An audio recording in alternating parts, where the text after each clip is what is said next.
With the 2020 campaign already underway, President Trump is rolling out his hilarious nicknames for Democrats just as he did for his GOP foes the last time around.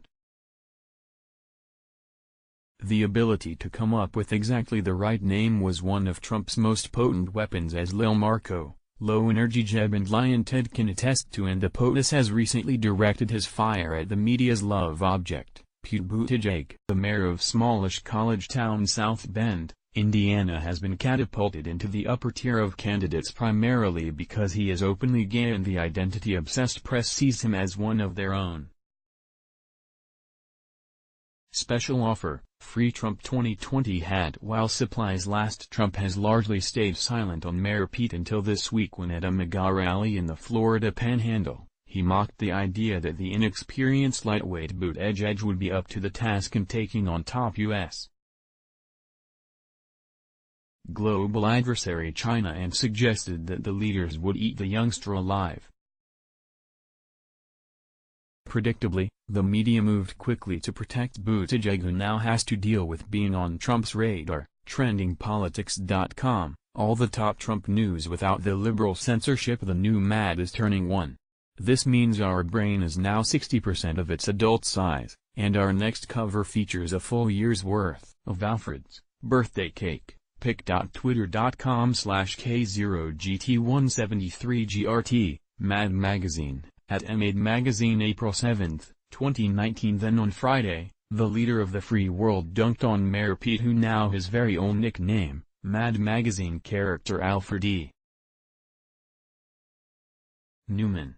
The moniker was bestowed on the upstart Dem during a Trump interview with Politico. Trump mocked Pete Buttigieg by comparing him to the Mad Magazine mascot, Alfred E. Newman cannot become President of the United States. More from our interview with the President today, https://t.co/nd877qdbjw, Politico, at Politico, May 11, 2019. Via Politico. Trump's new nickname for Pete Buttigieg, Alfred E. Newman. President Donald Trump dismissed Democratic presidential candidate Pete Buttigieg on Friday in a single sentence. Alfred E. Newman cannot become President of the United States, the president told Politico in a 15-minute telephone interview, when asked what he thought of the South Bend, Indiana, mayor. Newman's freckled, gap-toothed face and oversized ears have for decades graced the cover of the humor magazine Mad.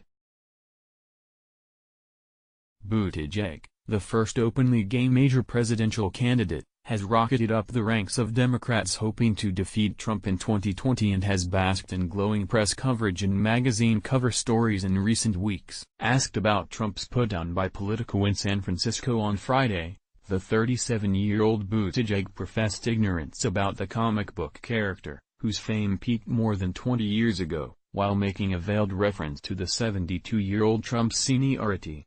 "I'll be honest. I had to Google that," he said. "I guess it's just a generational thing. Voter poll, should Obama be arrested for illegally spying on Trump?"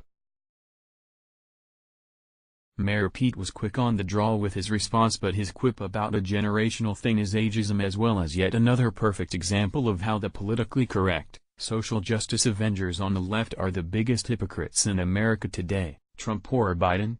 Cast your 2020 vote now. Buttigieg's disdain for his elders could also open up yet another fissure with Democrats now that the entire establishment has aligned behind former Vice President Joe Biden, who is no spring chicken at the spry age of 76, is 4 years older than Trump, although a year younger than runner-up Bernie Sanders. Unfortunately for Mayor Pete, this one is going to stick to him like glue, and now that Trump sees how it has already rubbed him the wrong way, he will keep sticking in the needle that may even puncture the media's Buttigieg bubble. You might like Let's Block Ads. Why?